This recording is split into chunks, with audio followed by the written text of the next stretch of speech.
Welcome everybody to the 31st episode of the JewishDrink.com podcast and video series. I'm your host, Rabbi Drew Kaplan. I'm very excited for this episode because I speak with Joel Haber, who is also interested in this broad project of looking at Jews, alcohol consumption, and playing into various Jewish cultures throughout the world, throughout time. So I'm really thankful that someone who had previously been a podcast guest had heard a talk of his at Limud UK and said, hey, the two of you should get together. So this episode is a brief introduction to his project, to Joel Haber's project on his looking into research into Jewish drinking through the ages. He is in Israel, and he works as a licensed tour guide now. For those of you out there who might be interested, tuning into Jewish drinking, he does specialty culinary tours in Machne Yehuda, the market in Jerusalem, right? Is that correct? That's correct. One of my very popular tours. Yep. So he specializes in the culinary tasting tours, but that also includes drinks, right? Absolutely. Okay. Sometimes fewer, sometimes more, but usually there's at least, as long as I'm not just guiding a bunch of little children, there's usually at least some drinking. And any focus tours just on drinking? I've done on occasion, more often I'll do general tours and we'll make a stop at a winery or a brewery, but I remember one time I did a tour, 4 hours from Jerusalem out, and we hit a winery, a brewery, and a cider house / distillery. I'm back. That was fun. All right, can I just go ahead and ask you? I know we have something else to talk about, but I am curious about the contemporary booze scene in Israel. I know there's a handful of distilleries now. Obviously, wineries are exploding, and breweries are also building, right? Yeah. So basically it goes in sequence. It starts with the wines. We can go into more detail about it afterwards, but I'll just, in very brief, over the last 35 years, the wine industry has gone from about 5 wineries to nearly 400. What often happens in many countries, once the wine industry hits a certain level, lots of other things follow, not only alcohol, like good quality cheese, good quality bread, all that kind of stuff. The beer industry, the craft beer industry took off here 13 years ago. Now we have about 30 or so, depending on how you're defining it, about 30 or so different craft breweries. And what follows that is distilleries. And there was always some distilling, but not like quality stuff. But now we have a few. In fact, I'm drinking right here, L'chaim. L'chaim. I'm drinking coffee, but L'chaim. Yeah, that's okay. This is from Milk and Honey Distillery. Here, I'll go close to the camera so you guys see it. Yeah. This is one of the 2 main whiskey-style distilleries here in Israel. This one's in Tel Aviv. There's also Golani in the Golan Heights, the Golan Heights Distillery. And Milk and Honey, they were the first single malt to market. Golan Heights was the first whiskey to market. And they did a crowdfunding. I was one of the founders, so I got a Founders Edition bottle, cast strength, and it is really excellent. So here's to that. Fine. All right, so we have you also on. The reason that we got in touch was because you've done a lot of research on Jewish drinking, right? It sounds like our interests align here. I'm interested in putting this out there, and you've done already like a really broad, expansive set of research. Yeah. So, but it's part of a much larger research project for a book you're doing on Jewish food, correct? Correct. Yeah. So basically, the tours that I do in the Shuk, the food tours, grew into a lecture I gave about Jewish food. And a few years ago, I had the idea, this is a really good topic. I want to turn it into a book. I have a different angle than a lot of people do. And so I was doing really broad research. And then this past December, I was invited to speak at the Limud conference in England. And 2 of the talks that I gave were basically topics from this book. And so I drilled down on a couple topics. And one of those, each of these being a chapter, one of those was Jews and alcohol. And so in the months leading up to the conference, I did a buttload of research on Jews and alcohol, and I was amazed at what I found. Let's just start off with that. What were some key highlights, surprises, shocks, things that you think are interesting? Yeah, basically, if I told people, oh, I'm researching or I'm going to give a talk about Jews and alcohol, most people would say, what's there to talk about, Right.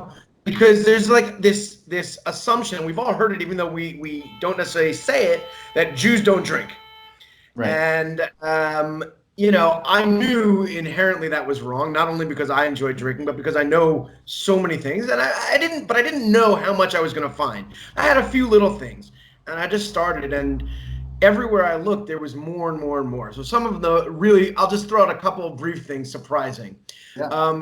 My favorite thing, this is like, I think the biggest surprise at all, is at one point in history, at least a quarter of the Jews in the world worked in the alcohol-related industries. When was that? That was in like the 1800s. Oh, We can okay. come back to it. Another surprise. What's that?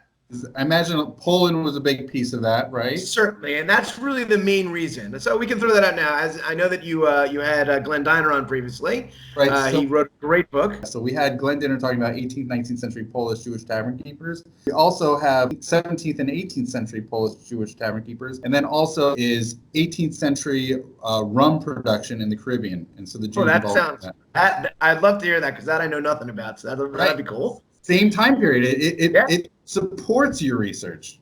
Exactly. So, but if you basically, the idea is that in Poland, Lithuania, at the time, there was approximately 3/4 of the Jewish population of the entire world. Okay. And according to the research that Professor Dinner did, he says 30 to 40% of the people there were involved, of the Jews there were involved with the alcohol industry. So 30 to 40% of 75% is 25%. And that's not even looking at Jews in America, where there was a lot, which we can talk about later, in Germany, in anywhere else in the world. So it certainly is above that. That's like insane to me to think about, but it's true. Yeah. Then another really interesting one is, like, think about France and Germany, okay? Two major countries in Europe. The most prominent beverages there, France is like so indelibly linked with wine, and Germany is so indelibly linked with beer. Yeah. And Jews were intimately involved with both of those industries, and in fact, in modern times, helped to push them forwards into the modern era. That the Jews were the ones who were instrumental in that and influenced the non-Jews in those industries. I love those surprising facts, and it's really funny you mentioned that a lot of people thought Jews don't drink, but I mean, even in a religious fashion, there's still Kiddush and Havdalah, which are at least part of the Werbenwolf of Judaism. But I imagine more of the conversation is what about in between and sort of beyond just the sort of ritually circumscribed practices. Right? So when I look at everything, I do look at the classical sources first. I think that's the important place and the logical place to start. And it actually leads me to what my conclusion is, which I'll tell you in a moment, which is, when you look, if we break down the classical sources into the biblical sources and then the rabbinic sources, okay? So the biblical, there's tons, hundreds of references to alcohol in Tanakh, in the Jewish Bible, as I'm sure you know, and I haven't got a comprehensive one, but I got a really good list of a lot of them. And what I would summarize that as is that most of them are generally positive. Typically, it's about wine, but not exclusively, but generally positive. Some were negative.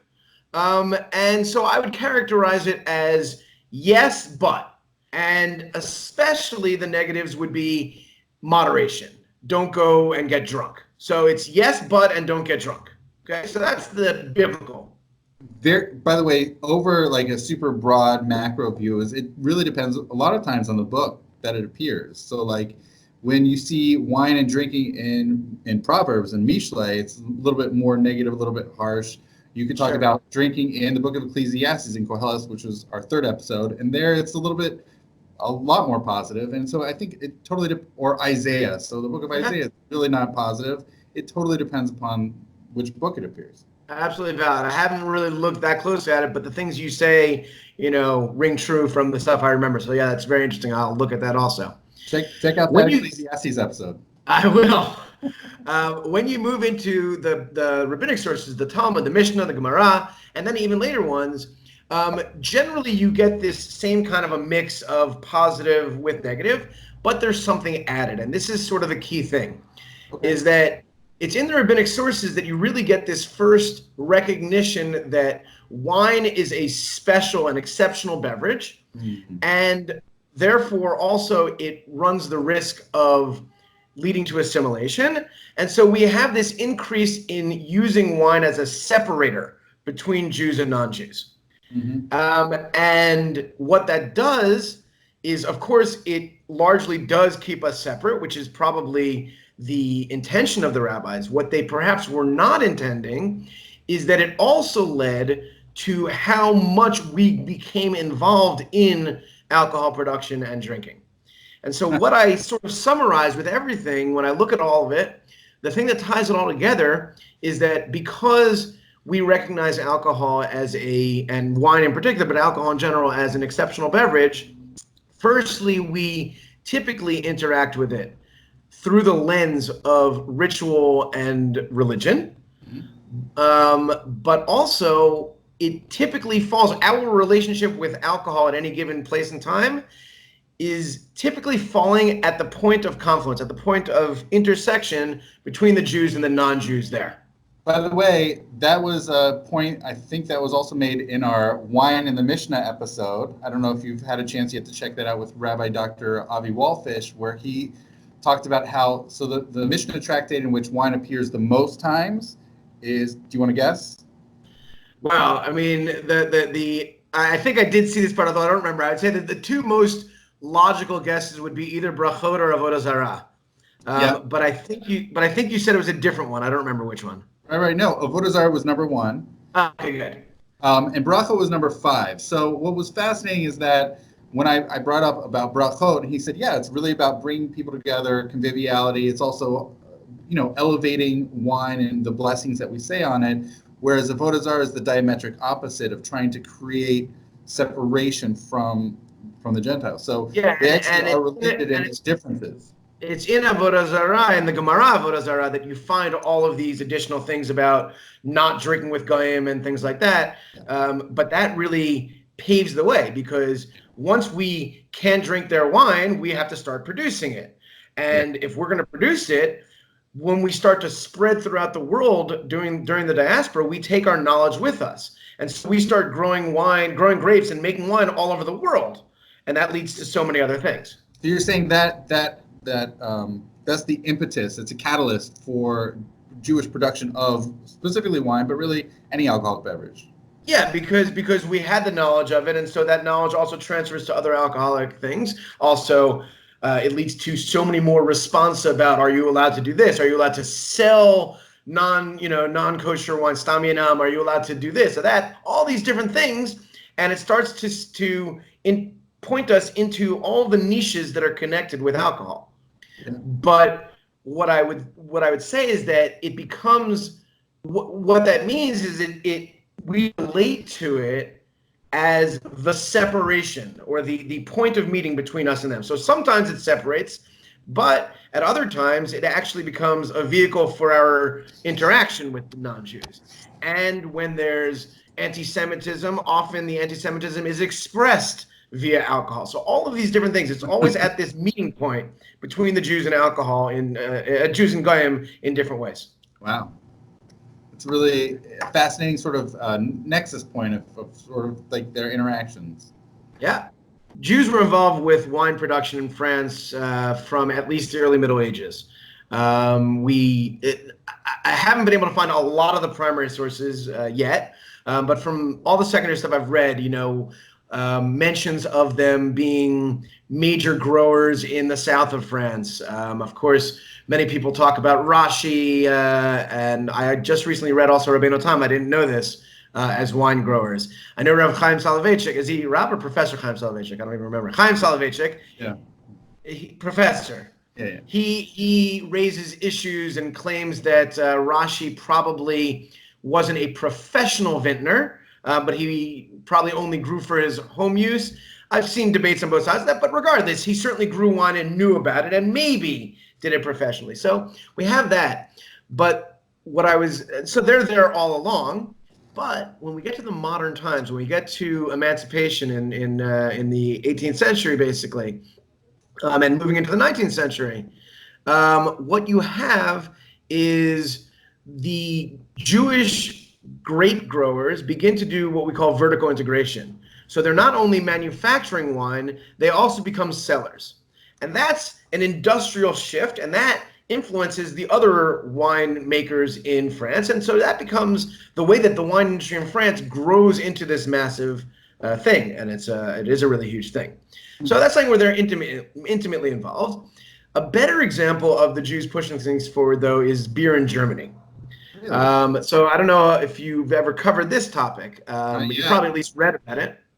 So the first part of it, it's in two parts. The first part of it is from going back to the 1500s with the institution of Reinheitsgebot, which is the German beer purity law. Okay, German beer purity law basically said beer can only be made using barley, water, yeast, and hops, and that's it. Okay, and therefore there was a great demand for hops. Now, meanwhile, the Jews had just a little bit before that in Germany been expelled from cities to the countryside, and they needed to work.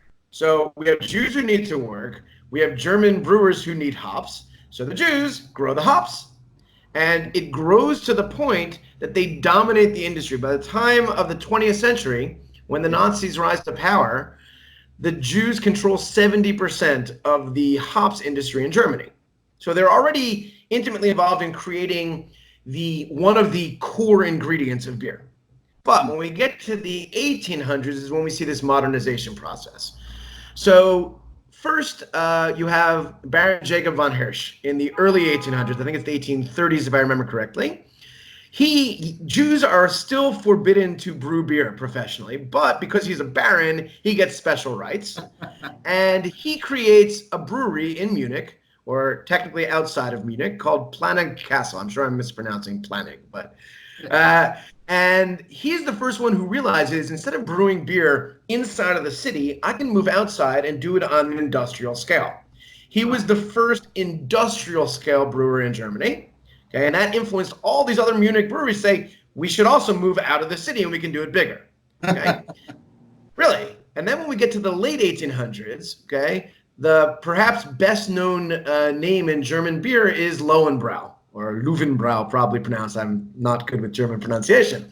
Yeah. So Lowenbrau had, I guess, their owner or CEO, I don't know exactly what the title was, another Jew named Moritz Guggenheimer. And what he did is he saw what's the newest technology at the time? Rail travel. And so he turns Lowenbrau into the biggest exporter of beer in Munich so that they're selling all across Germany. And then along in the early 1900s comes along another Jew named Joseph Schulein, who starts buying up small breweries in Munich, combining them together, and eventually combines his also with Lowenbrau, keeps the Lowenbrau name because they're so well known, and turns it into the biggest brewery in all of Germany. Wow. So there we just had three Jews who basically are responsible for leading the way in modern industrial large-scale beer production in Germany. That's impressive. Yeah. That's amazing. And that was 19th century, you said? From the 19th into the 20th, yeah. Wow. Can we skip country? Can we switch countries? Yeah, totally. Okay, so staying in Europe, I'm curious to hear a little bit more about Italy and Spain, if you could talk to that. So I don't know that much about Italy. I've been trying to ask, I do have a lot of Italian Jewish friends, so I've been talking to them. The one thing that I found that surprised me the most, and I think, again, this goes back to my point about the Jewish-Goyish interaction. Yeah. Jews have been in Italy, as you probably know, since before the destruction of the Beit HaMikdash, the second Beit HaMikdash. They've been there for over 2,000 years, in Rome in particular, and in other parts of Italy. So they've been living there a long time. And like I said, wherever we go, we plant our own grapes and we start to do it. So I haven't found great evidence, but I've heard references to Jews growing wine and producing wine in Italy for thousands of years, certainly for a very long time. But the interesting thing I found, in the 1500s in Italy, there was a big debate where many of the Italian rabbis permitted stam yenam, which for those who don't know is basically wine that is produced by a non-Jew, but is not actually poured as a libation to idolatry, which most of the rabbis in the world following the Talmud, etc., forbid. The Italian rabbis, I don't remember which ones by name, but many of them did. And it became actually an international debate where a lot of rabbis calling them out. Not to drink it, but just to sell it, right? I believe so. There may have even been to drink it. I don't want to say for sure. I have to look it up again. It's, again, like I said, the Italy one is not one I know that well, but definitely this debate existed. Certainly, what we can say with certainty, is that the Italian rabbis were more lenient about it than many of the other rabbis were. That's for sure. How lenient is a question. The point is, though, I believe that this is definitely connected with the fact of how closely the Jews were integrated into Italian society. They'd been living there for over 1,000 years, about 1,500 years by then. And so they were integrated into Italian society intimately. And so they're going to have more familiarity with their non-Jewish neighbors and things like that. And I think that this is the expression of that, which I found to be very interesting. That's really great. Anything about Spain? Yeah. When Spain is under Muslim rule, obviously Muslims generally don't drink, which, by the way, remind me when we're done, I have a great thing to tell you about that afterwards. So the Jews were basically growing a lot of the wine there because it was for their own use and or for the Christians who happened to be living there. And when we get to what we call the golden age of Spanish Jewry, we can see how prominent wine is by looking at the poetry. Okay, so I actually wrote down, because I love these two quotes. So I have here a quote from Yehuda Halevi, perhaps the preeminent philosopher and poet of the time, and also another quote from Moshe Ibn Ezra. These are translated, and the translator actually makes them rhyme, which is kind of nice. But I love these quotes. So Yehuda Halevi, I'm too young to put down the cup. I've only just begun to pick up. So obviously he wrote that when he was a teenager. But this one is a little bit weirder. Moshe Ibn Ezra, but I like it. Drink, brother, and pour me more till I yield my grief to the cup. And if I die before your eyes, tell the musicians to play on and wake me up. But two poems that are clearly praising alcohol. That's the point there. Yeah. So that's the thing. But when the Christians reconquer Spain in what's called the Reconquista, then the Jews are remaining in place and they're already growing alcohol. And it is the alcohol that they're growing, the wine that they're growing, which is one of many things, of course, that helps the Christians to reconstruct and to rebuild the country, the money from that. Obviously, they weren't showing a lot of hakarat tov because, a few hundred years later they expelled us, but we still tried. So, yeah. Okay, and speaking of Muslim countries, so as you mentioned, Muslims are at least not supposed to drink. So how do the Jews deal with that? Like, it sounds like it was a very different experience than being in Italy, where it's in France, where wine is very important culturally. There, it's not done, but the Jews have to do it totally on their own. Right. So actually, one thing I'll just throw out before I even get into that, because I just find it fascinating. I think one of the great ironies of culinary history is that the word alcohol comes from Arabic. Which is? Oh, that you're saying the alcohol. The word alcohol is an Arabic word. Al, kol. Al is like the, and kol. So kol is basically like this type of like eyeliner that you often see among in the Middle East, but it's made from a really fine powder. And so I don't remember exactly the century. I think it's maybe 16th century. That word became applied when people in Europe started to see coal being produced to mean the essence of something. And so distillation is the essence coming out. And so that became how alcohol became applied to alcohol. But in reality, its roots are in Arabic, and most Arabs don't drink. So that's a bit ironic. Okay. Yeah. The other thing that's connected with that irony is that the modern distillation process, like high quality distillation, was invented in the Arab world by Muslims. Really? They did not invent it for alcohol. They invented it, and it was soon applied to, they invented it for scientific purposes, and it was applied to rose water and orange blossom water. But the first modern distilled beverage in the world, arak, was invented in the Arab world, which is also very strange. And so, although it is not certain, there are many who speculate it was Jews living there who applied the technique to make arak. Others say it might have been the Christians living there. We don't know. It's too ancient for us to know because there's no written sources about that. But it does, and this continues to your point, to your question, it does lead us to, as arak, the beverage, starts to spread around the Mediterranean, it gets slightly altered for different tastes in different places. So arak, for those who don't know, is typically distilled from grapes. So for those who like to drink it and care about it, you would need hashgacha on it. And then in the second distillation, it's flavored with fennel. So it's got this black licorice flavor, okay? Some people don't like that. But as it spreads around, so you get things like ouzo in Greece, or you get like pastis in France, and all these different similar things, typically sweeter. When we get to Morocco, Jews there make a drink called Mafia. And Mafia is uniquely a Jewish beverage, okay? Arak is debatable. Mafia is a Jewish beverage. It was only Jews doing it. It is distilled from figs usually, and typically you'll maintain some of the fig flavor in there, not just like make it into neutral spirits, which arak would be more traditionally. And it has the anise. So that's one truly genuine Jewish alcoholic beverage. I was curious to hear more about this Moroccan Jewish beverage. So here is a sneak peek to next week's episode featuring Chaim Grafstein speaking about Mafia. The name Mafia itself is a composite. It's a Moroccan Jewish dialect and also just general Moroccan dialect Arabic word that's a composite of ma, which is water, very similar to mayim, and hiya, which is life. So mayim hayim, life water, or eau de vie. Eau de vie, exactly. When you get over to Tunisia, they also distill figs and make kind of an eau de vie called boucha. The name in the world that is most connected with boucha is a brand called Bokupsa, which is a Jewish Tunisian family that invented it, now lives in France and continues to produce it. It does not have anise, but it still has that. So those are two genuine, uniquely Jewish beverages invented in the Arab world.